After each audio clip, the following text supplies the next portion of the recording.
What's up everyone? Today I want to share a Path of Exile 2 witch build that's perfect for leveling in the Dawn of the Hunt.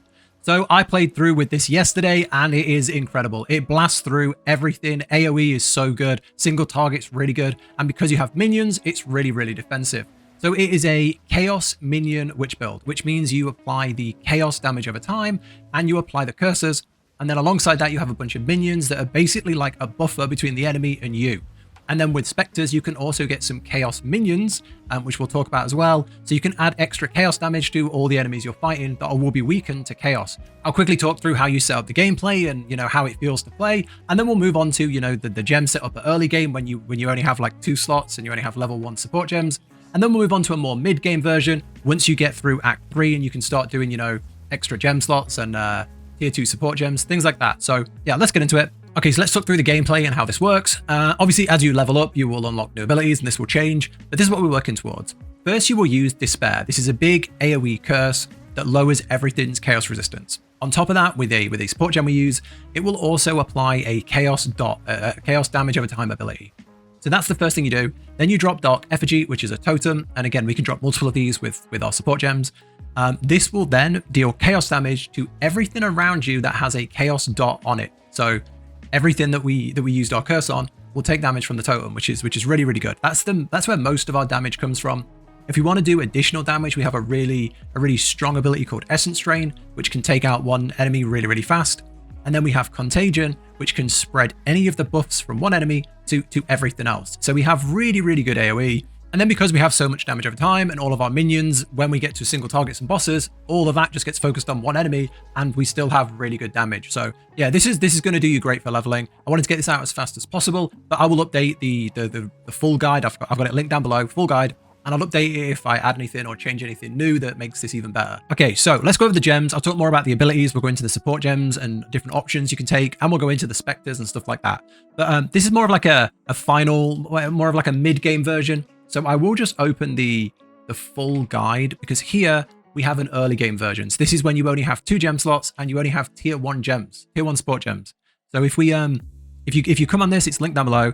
You have Act 1 to 3 version here, and when you start getting the tier 2 support gems, you jump over to this version here, which will have, that's where I am right now, and I'll keep that one updated. Okay, so let's get into this. And of course, if you like this style of video, do consider subscribing. I make a ton of PoE2 builds and guides, and I also stream if you want to come hang out there or ask any questions or just see the builds as they're being played.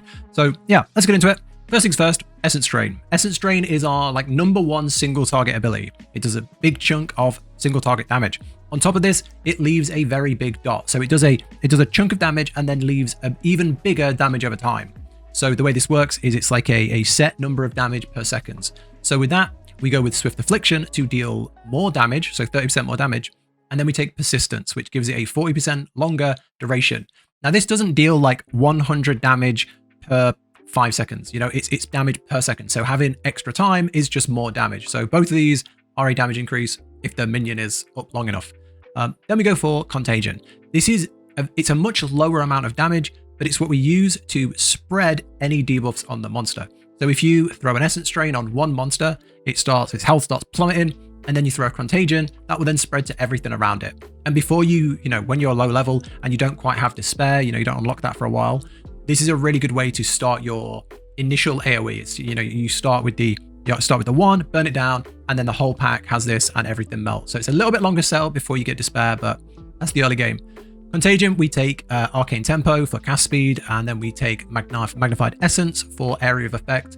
The area of effect just means that when that spreads, it will spread in a bigger area. It doesn't cast in a bigger area. It just spreads, once the mob goes down, all the debuffs will spread to more mobs around it. Pretty sure it works like that. Okay, now you want Withering Presence. Now this is a persistent buff. This is your first persistent buff, so it takes Spirit to have it active, and you want this all the time. What this does is it withers everyone around you, which means they take more chaos damage, which is perfect because that's pretty much all we deal. On this, you can take Clarity, so whenever you have this on, you have 30% mana regen. You'll always have this on, and then you can have this here, Persistence, so it has a longer duration. This stacks, so the longer you're near the enemy, the more of these wither layers you're applying. So this means that you don't have to be glued to the enemy. You can step back a bit and they'll stay on a bit longer. Then I'm going to skip the minions for now. Let's talk more abilities.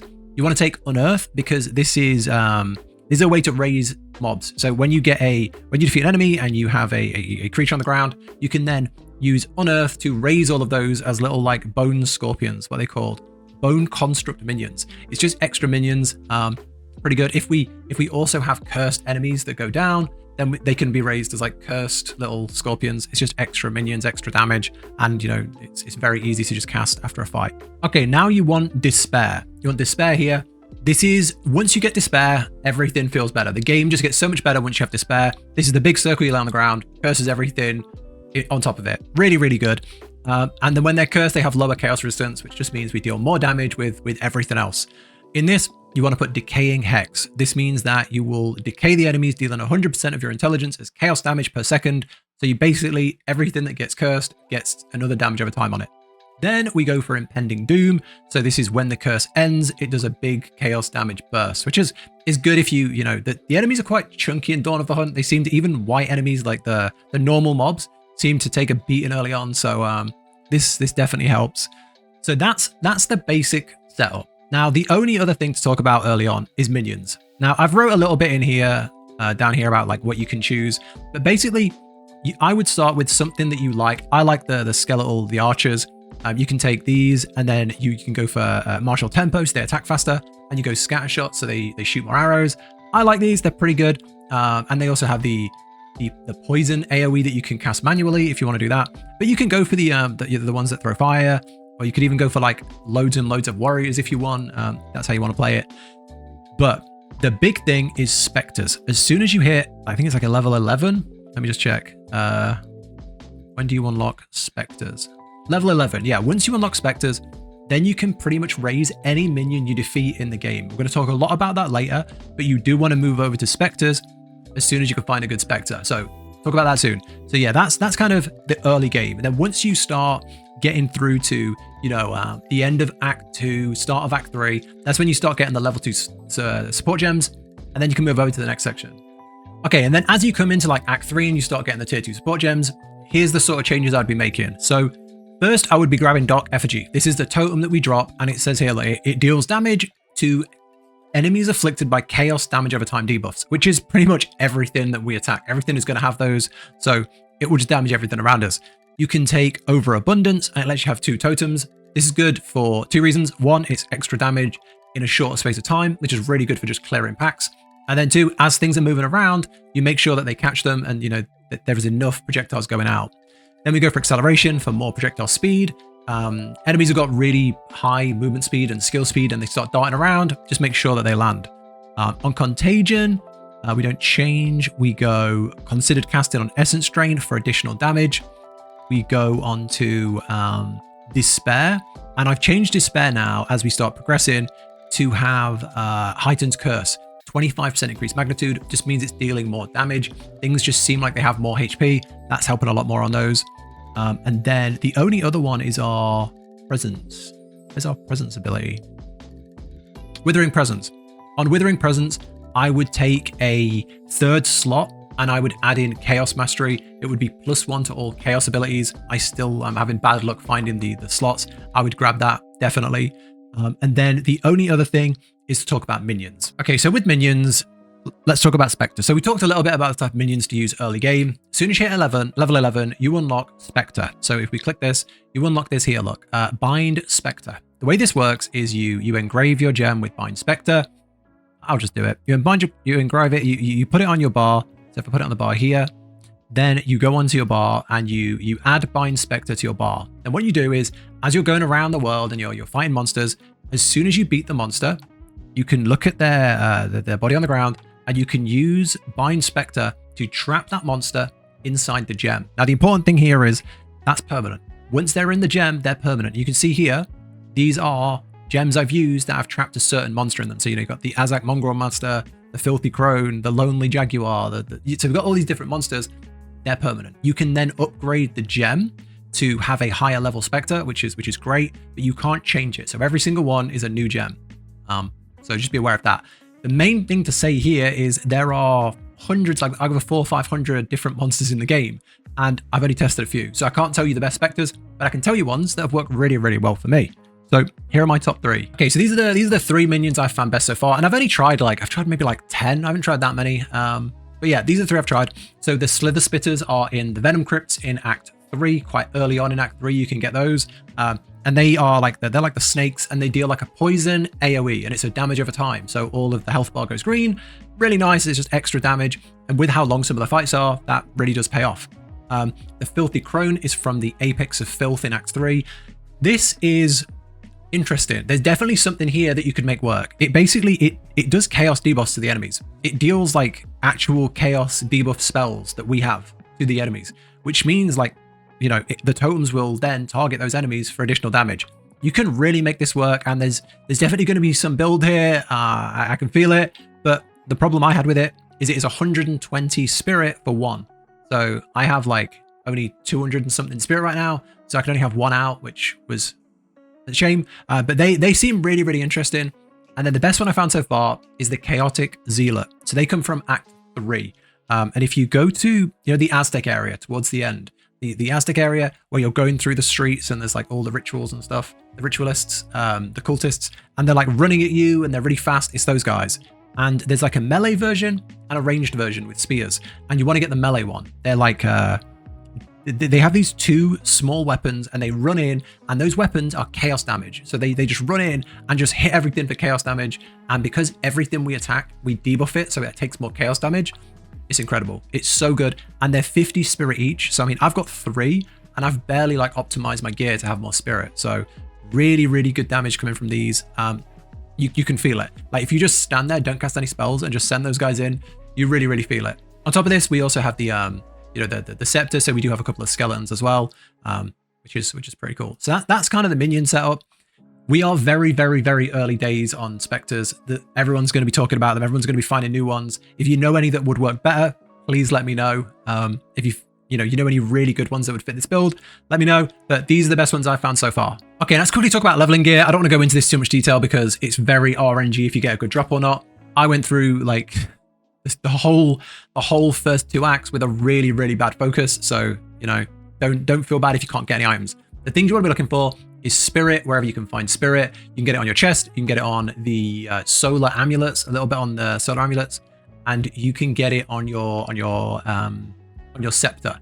So that's something I would be looking for, as much spirit as you can, because that means you get more minions. The second thing I would be looking for is chaos damage, wherever you can find it, and levels to chaos abilities or levels to minions. So you want to be getting that wherever you can get it. So you can see I've got +1 to all minion skills on my helmet. On my focus, I've got 43% increased chaos damage. And that's pretty much it. Movement speed on the boots, you know, fine, stuff like that. That's pretty much all you really need to stress about while leveling. The only big decision you have to make is how much you want to commit to minions. That's a big decision, and that comes down to your weapon type. If you want to go heavy on them, and I've tried both, and there is there's a lot more raw damage from using more on the chaos side, but I find the gameplay and the survivability much better with minions. So on the minion side, you want to take a Rattling Scepter. This will let you use Skeletal Warriors. I've got 4 Skeletal Warriors out at all times, which is amazing. They're very good for just keeping the enemies away. They give increased damage to all of your minions. They can have like extra regen. They can have lots of good buffs for your minions on them, and they have extra spirit on them. You know, mine doesn't, but you can get extra spirit on these, which makes them really, really good for this build. Additionally, you could use a Withered Wand. Now, Withered Wands give you the Chaos Bolt ability, which is just something to cast when all your dots are on and you're just standing around or you're just like buffing stuff. So that's really good. And they have chaos damage. And you can roll on here plus chaos, plus levels to chaos spells. So if you want to go all in on chaos and just have your minions as a little side thing, you can do that too. I personally like having more of the minion support. And then yeah, on the focus, chaos damage is easy to get on there. Yeah, that's it really. Don't stress about gear. You'll fly through the levels with this build. Don't worry too much if you're not finding the right drops. Okay, now for the passive tree. So let's pop that open. And you have a choice here on, do you get more minion stuff or do you get more chaos damage? I think more of your damage comes from the chaos, especially early on. So I would, you can just type in chaos if you want to be easy about it. You can just find the things, it's the pink things that are flashing. That's chaos. Or you can do the same for minions and get all the minion nodes. here's the sort of route I would take. So I would come out of here, I would get the spell damage, minion damage. I would come to here, spell damage, minion damage. I would come along here and get these kind of boring nodes here and get to here. Chaos damage, blah, blah, blah, blah. And then here you have 29% chaos damage and 10% global defenses. That's really nice on this build. Then I'd come up here, I'd ignore these for now. I'd come up here, I'd get the chaos damage and the skill effect duration, which is really, really good. And I would get to here. Now I would come up, down, and across, and I would get this cluster here. Increase chaos damage and increase skill effect duration. Then I would come up to here, and if you're gonna play more minion-y, you can come along here, or if you're gonna go all out on chaos, you can come up here because it ends in plus level to chaos skills. So I probably, if I was leveling again, I would go around there, up there, I'd come to here, I'd grab this cluster over here, and I'd go straight up. It's a rough grind up here where you're not really getting many points. And then I'd get this chaos damage and then levels to chaos skills. Then I would come along here and I would get this chaos cluster here, which is more chaos damage, increased chaos damage. Enemies you curse have less chaos resistance. And it has a minion cluster here for minion life. Up here, you can then go for minion damage. And there's minions have 8% physical damage as chaos damage, which is incredible. And then once you have all that, you can come you can come along here to the left and you can get all the minion stuff. So you come along here, up the side, and you've got minions revive faster, 30% presence effect, 5% increased spirit. You can get more increased spirit here, and then you can pretty much come and do this full circle if you want. Increase minion damage, increase minion max life. Minions have elemental resistances. I'm going to fill both of these circles out next. Yeah, that's kind of the basics. Once you get your curse, I would come and grab these two for 25% increased, 35% increased mana regen, because you're going to need it. You're going to feel it. These two here are pretty good for minion damage as well. That's kind of where I am. I'm not going to tell you what I haven't done yet, but that's where I am now. I am playing it very much like glass cannony. I haven't really gone into defenses. As you can see, I've pretty much avoided every single thing that says energy shield, but you're going to have to when you get to endgame start picking up defenses. But yeah, that's where I am. On Ascendancies, I'm playing as a Lich, but you know, if this works on any build, it's just a leveling build. Any Witch can level with this. For this, I went down the left side and I grabbed Necromantic Conduit for Unholy Might. This gives you 30% of all damage is extra chaos damage, which is amazing for this build. And then the right side, Soulless Form, basically gives you amazing mana regen. So you don't have to worry about those cursors. You can just throw the cursors out a lot easier without stressing about mana. That's where I am right now. Probably going to grab Blackened Heart or Eldritch Empowerment next. But yeah, that's it. Update it as I go along. I don't want to tell you to get stuff when I haven't tested it. But I wanted to get this out as early as possible, so you know you have something to go along if you're struggling with your witch builds. But yeah, that's the video. I think we're done. I think that's everything. Yeah. Thank you so much for watching. Like I say, if you like the video, do consider subscribing. Loads of builds and guides to come. This is definitely feeling like a more build reliant season. It's League. It's feeling a lot of the mobs are feeling tough if you don't have your build in a good place. If you're just like picking random abilities, it seems like you're spending ages fighting the normal mobs. So that's it. Thank you for watching. If you have any questions, let me know down below, or you can come over on Twitch next time I'm live and ask there, chat there. More back and forward over there, or just direct question down there. But yeah, hope it helps. Thank you so much. Take care, and I'll catch you in the next one.